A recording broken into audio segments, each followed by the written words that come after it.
கிறிஸ்துவுக்குள் அன்பு நேயர்களே, இயேசு கிறிஸ்துவின் நாமத்தினாலே வாழ்த்துகிறோம். கடந்த நிகழ்ச்சியிலே நாம் 119ஆம் சங்கீதம் 25ஆம் வசனம் முதல் 120ஆம் சங்கீதம் 7ஆம் வசனங்கள் வரை கற்றுக்கொண்டோம்.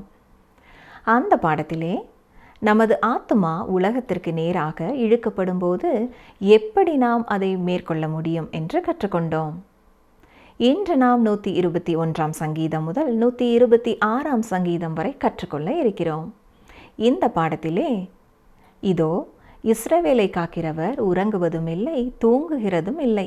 இதன் பொருள் என்ன? நம்பிக்கையின் கண் என்று அழைக்கப்படும் சங்கீதம் எது? நம்முடைய தேவைகளின் சமயத்திலே முதலாவது நாம் கர்த்தரை நோக்கி பார்க்கிறோமா அல்லது நமக்கு அறிமுகமானவர்களை நோக்கி பார்க்கிறோமா என்பதை ஆழமாக கற்றுக்கொள்வோமா? டிரான்ஸ்வல் ரேடியோவின் இந்த நிகழ்ச்சிகளை கருத்தோடு அனுதினமும் கேட்டு வருகிற உங்களுக்காக கர்த்தரை துதிக்கிறோம். இந்த ஊழியத்திற்காக நீங்கள் ஜெபிப்பதற்காகவும் உங்கள் தியாகமான ஈகையின் மூலமாக இந்த ஊழியத்தை நீங்கள் தாங்கி வருவதற்காகவும் நன்றி கூறுகிறோம். இந்த நாட்களிலே நாம் சங்கீத புத்தகத்தை கற்று வருகிறோம். இன்று 121ஆம் சங்கீதம் முதல் 126ஆம் சங்கீதம் வரைக்கும் சிந்திக்கப் போகிறோம். ஏற்ற பாடல்களின் வரிசையிலே 2வது பாடல் இந்த 121ஆம் சங்கீதம். வருடத்திற்கு 3 முறை பண்டிகைக்காக எருசலேமிற்கு வரும் யூதர்கள் ஒன்று கூடி எருசலேமை நோக்கி நடக்கும் பொழுது பாடப்பட்ட பாடல் தொகுப்பு தான் 120ஆம் சங்கீதம் முதல் 134ஆம் சங்கீதம் வரை உள்ள சங்கீதங்கள். பிரயாணமாய் போகிறவர்கள் எப்படிப்பட்ட ஒரு இடத்துல இருந்தார்கள், எப்படிப்பட்ட இடத்தை விட்டு எருசலேமை நோக்கி புறப்பட்டார்கள் என்பதை 120ஆம் சங்கீதத்திலே படித்தோம். இப்பொழுது சற்று தூரத்திலே எருசலேமின் மலைகளை காணக்கூடியவர்களாயிருக்கிறார்கள். சங்கீதம் 121:1, எனக்கு ஒத்தாசை வரும் பர்வதங்களுக்கு நேராக என் கண்களை ஏறெடுக்கிறேன். இந்த வசனம் நான் கண்களை ஏறெடுத்து பார்க்கும் இந்த பர்வதங்களிலிருந்தா எனக்கு ஒத்தாசை வரும் என்ற கேள்வியோடு இருந்திருக்க வேண்டும். 2வது வசனத்திலே அதற்கான விடை கொடுக்கப்படுகிறது. 121ஆம் சங்கீதம் 2ஆம் வசனம், வானத்தையும் பூமியையும் உண்டாக்கின கர்த்தரிடத்திலிருந்து எனக்கு ஒத்தாசை வரும். அந்த பர்வதங்களிலிருந்து அல்ல, கர்த்தரிடத்திலிருந்து எனக்கு ஒத்தாசை வரும். பிரயாணப்பட்டு வருகிறவர்கள் எருசலேமிற்கு அருகிலே வரும்பொழுது அவர்கள் வடக்கே இருந்து வருகிறார்களோ, தெற்கே இருந்து வருகிறார்களோ, மேற்கே இருந்து வருகிறார்களோ அல்லது கிழக்கிலிருந்து வருகிறார்களோ என்பதிலே எந்த வித்தியாசம் இல்லை. மலைப்பாங்கான பிரதேசங்களை அவர்கள் கடந்து செல்ல வேண்டியவர்களாக இருக்கிறார்கள். எந்த திசையிலிருந்து எருசலேமை நோக்கி சென்றாலும் அது முழுவதும் மலைப்பாங்கான பிரதேசமாக இருக்கிறது. யூதாவின் மலைகளை பார்க்கக்கூடிய ஒரு நிலைமையிலே இந்த பிரயாணிகள் வரும்பொழுது மலைகளின் உச்சியிலே ஆங்காங்கே யூதரல்லாத மக்களின் வழிபாட்டு ஸ்தலங்களை பார்க்கிறார்கள். அங்கேதான் அவர்கள் தங்கள் பலிபீடங்களை கட்டி வைத்திருந்தார்கள். எனவேதான் எனக்கு ஒத்தாசை வரும் என்று நான் பர்வதங்களை பார்க்கவில்லை, வானத்தையும் பூமியையும் உண்டாக்கின கர்த்தரிடத்திலிருந்தே எனக்கு ஒத்தாசை வரும் என்கிறார்கள். எரேமியா 3ஆம் அதிகாரம் 23ஆம் வசனம், குன்றுகளையும் திரளான மலைகளையும் நம்புகிறது விருதா என்பது மெய். இஸ்ரவேலின் ரட்சிப்பு எங்கள் தேவனாய கர்த்தருக்குள் இருப்பது என்பது மெய்யே. எருசலேமிற்கு அருகிலே வரும் இந்த யூதர்கள் இவ்வாறு தான் பாடுகிறார்கள். 121ஆம் சங்கீதம் 3ஆம் 4ஆம் வசனங்கள், உன் காலை தள்ளாட ஒட்டார், உன்னை காக்கிறவர் உறங்கார். இதோ இஸ்ரவேலை காக்கிறவர் உறங்குவதுமில்லை, தூங்குகிறதுமில்லை. இதன் பொருள் என்ன? தேவன் உங்கள் காலை தள்ளாட ஒட்டார், அவர் உங்கள் காலை தள்ளாட விடுகிறதில்லை. வயது முதிர்ந்தவர்கள் சிலர் தள்ளாடலாம். வயது அதிகமாக முன்பு போல நிற்க முடியவில்லை என்பதை உணர்ந்து கொள்ள துவங்குகிறோம். வசனங்கள் 6 முதல் 8 வரை பாருங்கள். பகலிலே வெயிலாயிலும் இரவிலே நிலவாயிலும் உன்னை சேதப்படுத்துவதில்லை. கர்த்தர் உன்னை எல்லா தீங்குக்கும் விலக்கி காப்பார். அவர் உன் ஆத்துமாவை காப்பார். கர்த்தர் உன் போக்கையும் உன் வரத்தையும் இது முதற்கொண்டு என்றைக்கும் காப்பார். எருசலேமை நோக்கி பிரயாணப்பட்டு வருகிற இந்த யூதர்கள் தங்கள் பலனுக்காக மலைகளையும் குன்றுகளையும் எதிர்பார்த்து வரவில்லை. கர்த்தரிடத்திலிருந்து உதவியை எதிர்பார்க்கிறார்கள். கர்த்தரே நம்மை காக்கிறவர். 7ஆம் 8ஆம் வசனங்களிலே கர்த்தர் காப்பார், கர்த்தர் காப்பார் என்று 3 முறை நாம் வாசிக்கிறோம். இது காக்கும் அவருடைய வல்லமையை நமக்கு வெளிப்படுத்துகிறது. அவர் உங்களை காக்கிறவர். பிரியமானவர்களே, அப்போஸ்தலனாகிய பேதுரு சொல்லும் பொழுது 1 பேதுரு 1ஆம் அதிகாரம் 5ஆம் வசனத்திலே, கடைசி காலத்திலே வெளிப்பட ஆயத்தமாக்கப்பட்டிருக்கிற ரட்சிப்புக்கு ஏதுவாக விசுவாசத்தை கொண்டு தேவனுடைய பலத்தினாலே காக்கப்பட்டிருக்கிற உங்களுக்கு அந்த சுதந்திரம் பரலோகத்தில் வைக்கப்பட்டிருக்கிறது என்று வாசிக்கிறோம். பழங்களையும் காய்கறிகளையும் காப்பதற்கு 2 வழிமுறைகள் இருக்கின்றன. சர்க்கரையிலோ வினிகரிலோ பாதுகாக்க முடியும். அநேக கிறிஸ்தவர்கள் இந்த 2 வகைகளிலேயும் பாதுகாக்கப்பட்டிருக்கிறார்கள். சர்க்கரையிலே பாதுகாக்கப்பட்டவர்கள் மிகவும் இனிமையானவர்களாக இருக்கிறார்கள். மற்ற வகையிலே பாதுகாக்கப்பட்டவர்களும் தங்கள் குணநலனை வெளிப்படுத்துகிறவர்களாக இருப்பார்கள். இங்கே பிரயாணிகள் எருசலேமை நோக்கி பிரயாணப்பட்டு கொண்டிருக்கிறார்கள். அந்த பிரயாணி மலைகளின் வழியாக கடந்து வந்து பல இடங்களிலே தங்கி தொடர்ந்து எருசலேமை நோக்கி வந்து கொண்டிருக்கிறார்கள். இன்று இருக்கிற பல தங்கும் விடுதிகள் அன்று இல்லை. ஆங்காங்கே குழுவாகத்தான் தங்குவார்கள். அந்த இரவு வேளைகளிலெல்லாம் கர்த்தரே அவர்களை காக்க வேண்டும் என்று அவருடைய பாதுகாவலையே அவர்கள் எதிர்பார்த்து கொண்டிருந்தார்கள். சங்கீதக்காரன் மிக உறுதியோடு சொல்கிறார், வானத்தையும் பூமியையும் உண்டாக்கின கர்த்தரிடத்திலிருந்து எனக்கு ஒத்தாசை வரும். நான் எந்த வகையிலும் தள்ளாடப் போகிறதில்லை. இந்த வசனத்திற்கு இணையான மற்றும் சில வசனங்கள் உண்டு. நீதிமொழிகள் 3ஆம் அதிகாரம் 26ஆம் வசனத்தை கவனியுங்கள். கர்த்தர் உன் நம்பிக்கையாயிருந்து உன் கால் சிக்கிக்கொள்ளாதபடி காப்பார். ஆம் பிரியமானவர்களே, நீங்கள் விழுந்து போக கர்த்தர் அனுமதிக்கிறதில்லை. சங்கீதம் 37:24, அவன் விழுந்தாலும் தள்ளுண்டு போவதில்லை, கர்த்தர் தமது கையினால் அவனை தாங்குகிறார். அன்னாள் எவ்வளவு நிச்சயத்தோடு சொல்கிறாள் பாருங்கள். 1 சாமுவேல் 2:9, அவர் தமது பரிசுத்தவான்களின் பாதங்களை காப்பார். மேலும் யூதா 24-25ஆம் வசனங்களை வாசிக்கிறேன்.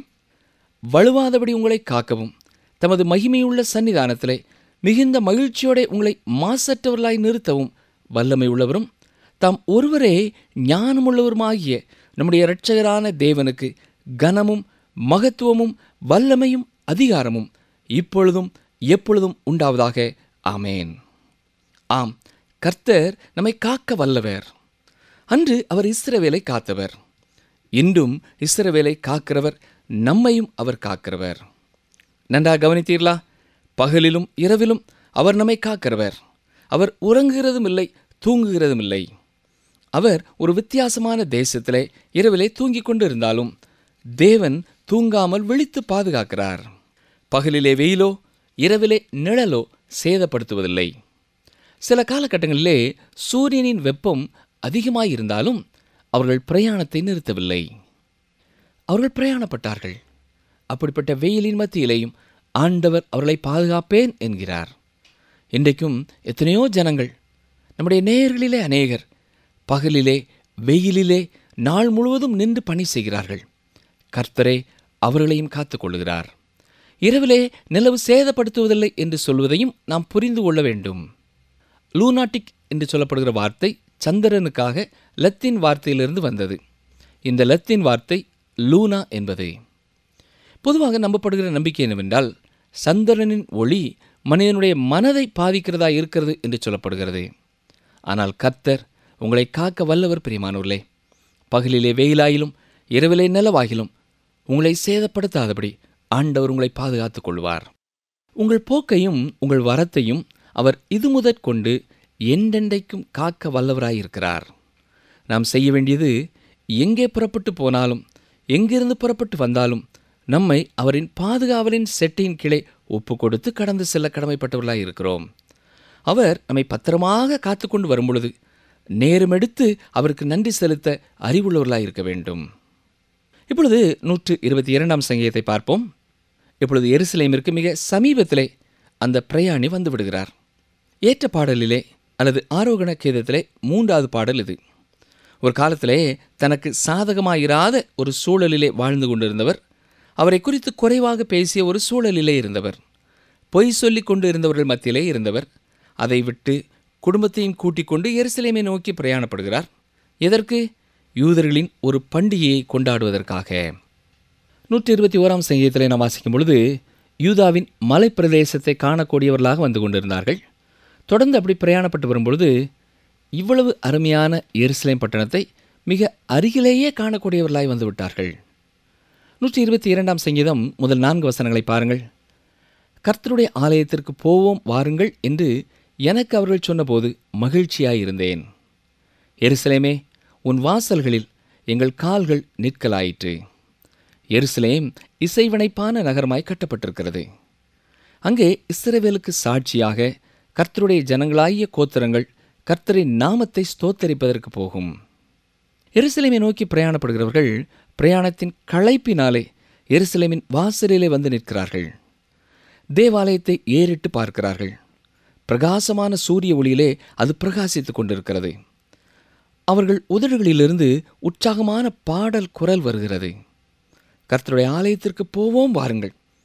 இந்த சங்கீதமும் ஒரு உன்னதமான தீர்க்க தரிசனம்.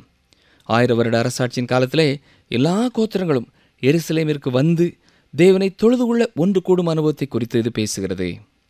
அவர்கள் தங்கள் நகரத்தை விட்டு நீண்ட காலமாக வெளியே இருக்கிறார்கள். இந்நாட்களிலே முழுமையான இடம் அவர்களுக்கு அங்கே இல்லை. மற்றும் ஒரு கட்டிடம் அங்கே இருப்பதனாலே தங்கள் ஆலயத்தை இப்பொழுது அங்கே கட்ட முடியாதவர்களாக இருக்கிறார்கள். யூதரல்லாத மற்ற மக்கள் முக்கியமான பல இடங்களை வைத்திருக்கிறார்கள். ஓசியா 3ஆம் அதிகாரம் 4ஆம் 5ஆம் வசனங்களில் என்ன வாசிக்கிறோம்? கவனிங்கள், வாசிக்கிறேன். ஓசியா 3ஆம் அதிகாரம் 4ஆம் 5ஆம் வசனங்கள். இஸ்ரவேல் புத்திரர் அநேக நாள் ராஜா இல்லாமலும் அதிபதி இல்லாமலும் பலி இல்லாமலும் சிலை இல்லாமலும் ஏபோத் வஸ்திரம் இல்லாமலும் தேராபீம் இல்லாமலும் இருப்பார்கள். பின்பு இஸ்ரவேல் புத்திரர் திரும்பி தங்கள் தேவனாகிய கர்த்தரையும் தங்கள் ராஜாவாகிய தாவீதையும் தேடி கடைசி நாட்களில் கர்த்தரையும் அவருடைய தயவையும் நாடி அஞ்சிக்கையாய் வருவார்கள். 1000 வருட அரசாட்சியின் காலத்திலே எருசலேம் தலைமை இடமாய் இருக்கப் போகிறது. இந்த சங்கீதம் எத்தனை உன்னதமான ஒரு காட்சியை நமக்கு கொடுக்கிறது இல்லையா? சரி, 123ஆம் சங்கீதத்திற்குள்ளே கடந்து செல்வோம். 123 முதல் 125ஆம் சங்கீதம் வரைக்கும் ஒரே கருத்துடையதாய் வருகிறது. பிரயாணப்பட்டு வந்தவர்கள் தேவாலயத்தை பார்க்கிறார்கள், சீயோன் மலையை பார்க்கிறார்கள், இறுதியாக எருசலேமின் பாதுகாவலுக்குள்ளே நிற்கிறார்கள். 123ஆம் சங்கீதம் நம்பிக்கையின் கண் என்று சொல்லப்படுகிறது. ஏனென்றால் இங்கே தேவாலயத்தை குறித்து பார்க்கிறோம். நம்பிக்கையோடு கூட இஸ்ரவேல் ஜனங்கள் தேவனை நோக்கி பார்க்கிறார்கள். தேவாலயம் தேவனை சென்றடையும் மார்க்கமாயிருக்கிறது. சங்கீதம் 123:1. பரலோகத்தில் வாசமாயிருக்கிறவரே, உம்மிடத்திற்கு என் கண்களை ஏறெடுக்கிறேன். இங்கே சங்கீதக்காரன் மிக தெளிவாக சொல்கிறார், தேவன் அந்த எருசலேம் தேவாலயத்திலே மட்டும் இருப்பவர் அல்ல. அவரை எருசலேமிற்குள்ளே பூட்டி வைக்க முடியாது. இஸ்ரவேலை குறித்து குறை கூறுகிறவர்கள் யெகோவா எருசலேமின் தெய்வம் என்று சொல்கிறார்கள். இங்கே சங்கீதக்காரன் மிக தெளிவாக அவர் எருசலேமிலே இருப்பவர் அல்ல, அவர் பரலோகத்தின் தேவன் என்பதை தெளிவுபடுத்துகிறார். பிரயாணப்பட்டு வந்த யூதர்கள் தேவாலயத்தை பார்க்கிறார்கள். ஆனால் அவர்கள் கண்களை பரலோகத்தை நோக்கி திருப்புகிறார்கள். தேவன் அங்கே இருக்கிறார் என்பதை அறிந்திருந்தார்கள். தேவாலயம் தேவனை கிட்டிச் சேர்வதற்காக பயன்படுத்தப்பட்ட ஒரு இடம் மாத்திரமே என்பதை அறிந்தவர்களாக இருந்தார்கள். சங்கீதம் 123:2. இதோ வேலைக்காரரின் கண்கள் தங்கள் எஜமான்களின் கையை நோக்கியிருக்குமா போலவும் வேலைக்காரியின் கண்கள் தன் எஜமாட்டியின் கையை நோக்கியிருக்குமா போலவும் எங்கள் தேவனாய கர்த்தர் எங்களுக்கு இரக்கம் செய்யும் வரைக்கும் எங்கள் கண்கள் அவரை நோக்கியிருக்கிறது. நீங்கள் மற்றும் ஒருவருக்காக வேலை செய்யும் பொழுது கடிகாரத்தையும் பார்க்கிறீர்கள், முதலாளியையும் பார்க்கிறீர்கள். உங்கள் முதலாளி உங்களை பார்க்கும் பொழுது நீங்கள் வேலை செய்கிறவர்களாக காணப்பட விரும்புகிறீர்கள். ஆனால் நம்மிலே எத்தனை பேர் தேவன் எப்பொழுதுமே நம்மை பார்த்து கொண்டிருக்கிறார் என்ற எண்ணத்தோடு வேலை செய்து கொண்டிருக்கிறோம்? பிரியமானவர்களே, நீங்கள் எந்த இடத்துல வேலை செய்து கொண்டிருந்தாலும், யாருக்காக நீங்கள் வேலை செய்து கொண்டிருந்தாலும், எப்பொழுதும் அவர் உங்களை கவனித்து கொண்டே இருக்கிறார். சங்கீதம் 123:3. எங்களுக்கு இரங்கும் கர்த்தாவே, எங்களுக்கு இரங்கும், நிந்தனையினால் மிகவும் நிறைந்திருக்கிறோம். இந்த உலகத்திலே யூத ஜனங்கள் மிகவும் புறக்கணிக்கப்பட்டவர்களாக, ஏளனம் செய்யப்பட்டவர்களாக, ஒடுக்கப்பட்டவர்களாக இருந்தார்கள். இப்பொழுது அவர்கள் எருசலேமை நோக்கி வருகிறார்கள். தேவனுடைய இரக்கத்திற்காக கெஞ்சுகிறார்கள். தாங்கள் பாவிகள் என்பதை உணர்ந்து தேவனுடைய இரக்கத்தை நாடுகிறார்கள். நாங்கள் நல்லவர்கள் என்று சொல்லிக்கொள்ள எருசலேமிற்கு வரவில்லை. ஆண்டவரே, உம்மை விட்டு நாங்கள் தூரம் போய்விட்டோம் என்று அறிக்கை செய்வதற்காகவே எருசலேமிற்கு வருகிறார்கள். சங்கீதம் 123:4. சுக ஜீவிகளுடைய நிந்தனையினாலும் அகங்காரிகளுடைய இகழ்ச்சியினாலும் எங்கள் ஆத்துமா மிகவும் நிறைந்திருக்கிறது. இஸ்ரவேல் மக்களின் நம்பிக்கையின் கண் எருசலேம். பரலோகத்தில் வீற்றிருக்கும் ஒருவரை அவர்கள் ஏறிட்டு பார்க்கிறார்கள். இன்று நம்மிலே எத்தனையோ பேர் பரலோகத்தின் தேவனை நோக்கி பார்க்கிறவர்களாக இருக்கிறோம். நம்முடைய தேவைகளின் சமயத்திலே முதலாவது நாம் கர்த்தரை நோக்கி பார்க்கிறோமா, அல்லது நமக்கு அறிமுகமானவர்களை நோக்கி பார்க்கிறோமா? நமக்கு உதவி செய்வார்கள் என்று எண்ணுகிறவர்களை நோக்கி பார்க்கிறோமா? எல்லா சூழ்நிலைகளிலேயும் பரலோகத்தின் தேவனையே நோக்கி பார்க்கிறவர்களாக வாழ்வதே சிறந்தது. 124ஆம் சங்கீதம் ஒரு சரித்திர சங்கீதம். 123ஆம் சங்கீதம் ஒரு நம்பிக்கையின் கண் என்று சொன்னேன். அது எதிர்காலத்தை நோக்கி பார்க்கிறது. 124ஆம் சங்கீதம் கடந்த காலத்தை நோக்கி பார்க்கும் ஒரு சங்கீதம். கடந்த காலத்திலே எப்படி தேவன் தங்கள் சரித்திரத்திலே இரக்கமுள்ளவராய் இருந்தார் என்பதை நோக்கி பார்க்கிறார்கள். வாசிக்கிறேன். சங்கீதம் 124 முதல் 3 வசனங்கள். மனுஷர் நமக்கு விரோதமாய் எழும்பின போது கர்த்தர் நமது பக்கத்தில் இராவிட்டால், கர்த்தர் தாமே நமது பக்கத்தில் இராவிட்டால், அவர்கள் கோபம் நம்மேல் எரிகையில் நம்மை உயிரோடே விழுங்கியிருப்பார்கள். இஸ்ரவேலர் தங்கள் சரித்திரத்தை பின்னாலே திரும்பி பார்க்கும் பொழுது தேவன் அவர்கள் இருதயங்களிலே செயல்பட்டு தேவனை தொழுது கொள்வதற்காக அவர்கள் எருசலேமிற்கு வருவதற்கு வழிவகுக்கிறார். இதற்காக அவர்கள் தேவனை துதிக்கிறார்கள். சங்கீதம் 124:4. அப்பொழுது தண்ணீர்கள் நம்மேல் பாய்ந்து வெள்ளங்கள் நமது ஆத்துமாவின் மேல் பெருகி. இது எந்த தண்ணீர்கள்? செங்கடலின் தண்ணீரை குறித்தும் யோர்தானின் தண்ணீரை குறித்தும் எண்ணி பார்க்கிறார்கள். இப்படி தண்ணீரின் மத்தியிலான அனுபவங்களை பல நேரம் அவர்கள் அனுபவித்திருக்கிறார்கள். ஆனாலும் கர்த்தருடைய வாக்கு என்ன? தண்ணீர்களை கடக்கும்போது நான் உன்னோடு இருப்பேன்.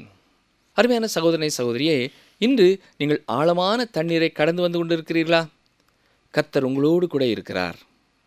சங்கீதம் 124:6. நம்மை அவர்களுடைய பற்களுக்கு இரையாக ஒப்புக்கொடாதிருக்கிற கர்த்தருக்கு ஸ்தோத்திரம். கர்த்தரே தங்களுக்கு உதவி செய்கிறார் என்பதை குறித்து திட்டவட்டமாக அறிந்தவர்களாயிருந்தார்கள். சங்கீதம் 124:8. நம்முடைய சகாயம் வானத்தையும் பூமியையும் உண்டாக்கின கர்த்தருடைய நாமத்தில் உள்ளது. இஸ்ரவேல் ஜனங்கள் சிருஷ்டிப்பின் தேவனை தொழுது கொள்கிறார்கள். இது மிக அற்புதமான ஒரு சங்கீதம். எருசலேமிற்கு பிரயாணப்பட்டு வந்த யூதர்கள் சீயோன் மலையை ஏறிட்டு பார்க்கிறார்கள்.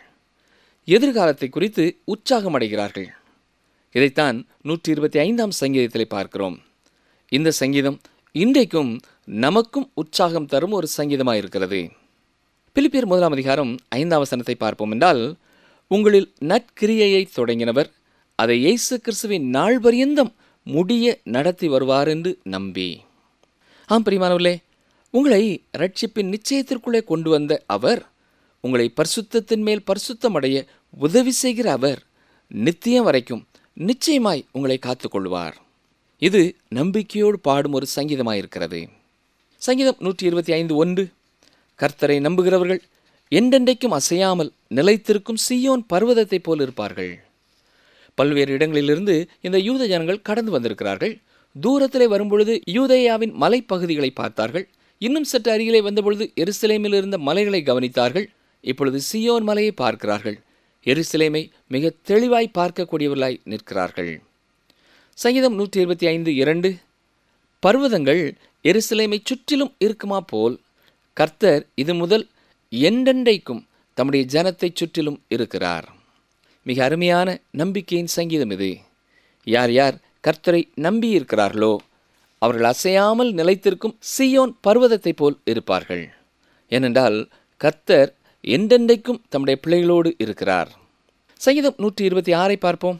பாபிலோன் சிறையிருப்பிலிருந்து திரும்பி வந்த பின்னர் மகிழ்ச்சியோடு பாடும் ஒரு பாடல் இது. சங்கீதம் 126:1. சீயோனின் சிறையிருப்பை கர்த்தர் திருப்பும்போது சொப்பனம் காண்கிறவர்கள் போல் இருந்தோம்.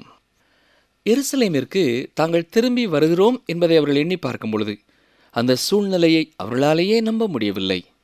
சொப்பனம் காண்கிறவர்கள் போல் இருந்தோம் என்கிறார்கள்.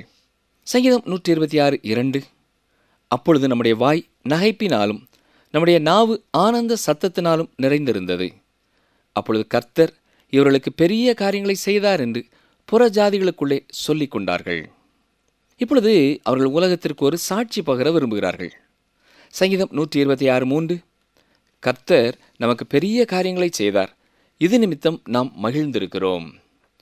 பாபிலோனின் சிறைப்பிடிப்பிலிருந்து எருசலேமிற்கு திரும்ப வந்த மக்கள் தங்கள் உள்ளத்தில் உணர்ந்தவைகளையே இந்த பாடல் வெளிப்படுத்துகிறது.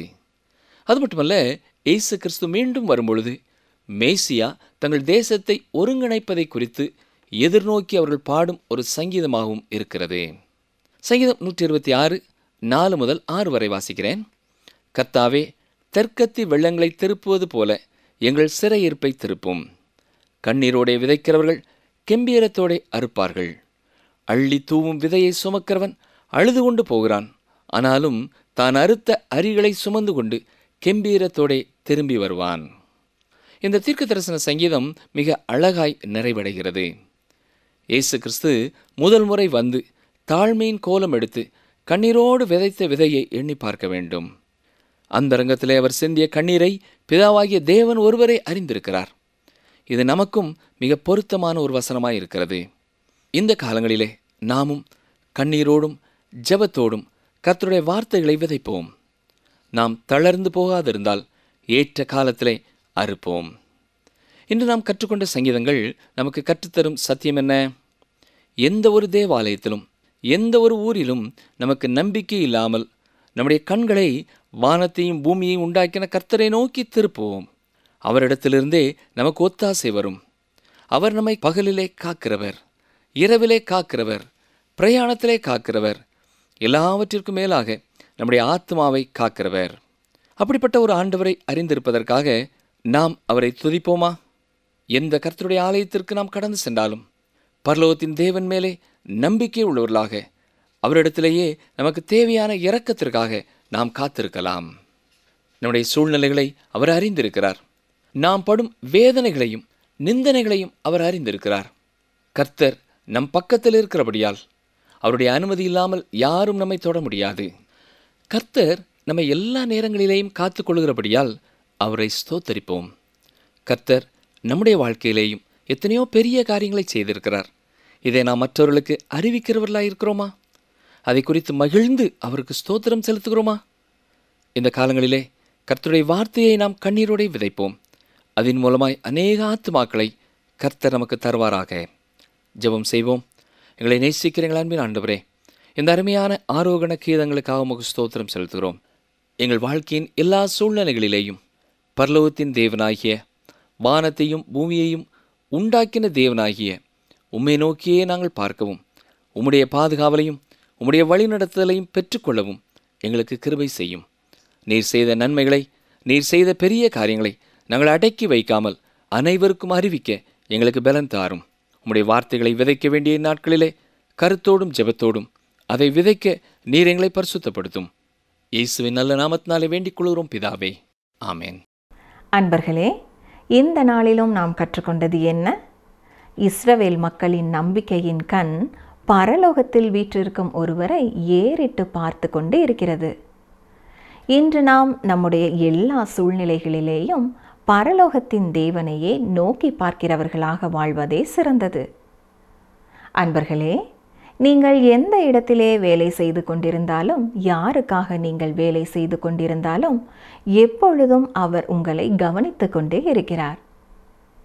நம்முடைய சூழ்நிலைகளை கர்த்தர் அறிந்திருக்கிறார். நாம் படும் வேதனைகளையும் நிந்தைகளையும் அவர் அறிந்திருக்கிறார். கர்த்தர் நம் பக்கத்தில் இருக்கிறபடியால் அவருடைய அனுமதி இல்லாமல் யாரும் நம்மை தொட முடியாது. கர்த்தர் நம்மை எல்லா நேரங்களிலேயும் காத்து கொள்ளுகிறபடியால் அவரை ஸ்தோத்தரிப்போம். மீண்டும் அடுத்த நிகழ்ச்சியிலே சந்திப்போம். கர்த்தர் உங்களை ஆசிர்வதிப்பாராக. தெய்வ வாக்கு.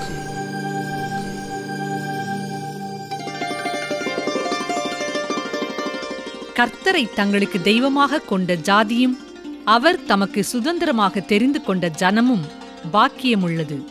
சங்கீதம் 33:12.